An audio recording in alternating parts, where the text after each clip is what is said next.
Bonjour. Mon prénom c'est Pascal.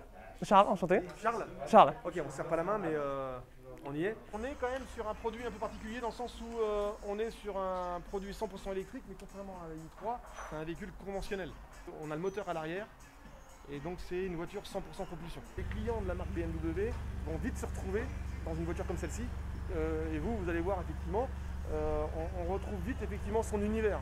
Au niveau du coffre, le X3 thermique, il a un volume de chargement qui équivaut à 550 € litre. Oui. Là, on est à 510 litres. Bon, ça va, on perd que 40. On peut l'ouvrir effectivement avec la clé, mais on peut aussi le fermer avec la clé.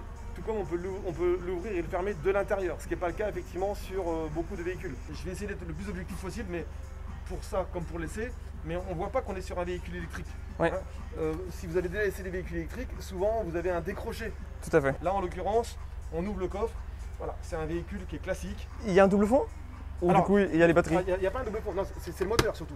Les batteries. Ah ouais, ok, non, c'est ce que je voulais savoir. Et puis il y a surtout la place pour pouvoir y mettre ça. En fait, les batteries sont, vous allez voir, elles sont sous le plancher. Ok. Ah voilà. Ah voilà, c'est ça. Et là, si j'arrête effectivement de tirer, il s'arrête. Hop. Tu lui vas. Et après, alors pour démarrer, bah, comme votre voiture, hein, si c'est une boîte auto, on freine. On peut y aller? Quand vous voulez. Quand vous voulez. Alors c'est vrai qu'en électrique, j'ai juste fait le i3 et après du coup le 45E sur le X5 et le 30E sur le X3. Ok. Et j'avais fait les modèles 25E sur X1 et comment ça s'appelle, série de Active Tourer.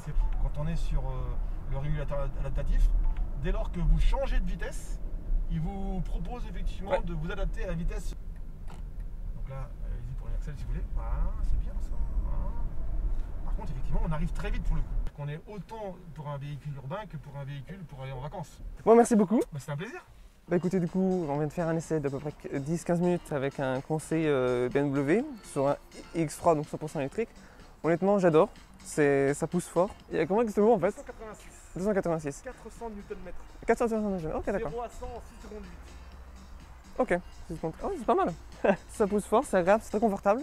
Et comme l'électrique, on connaît, il y a une puissance en instantané. Donc en ville, et pour faire des insertions dynamiques, c'est bien.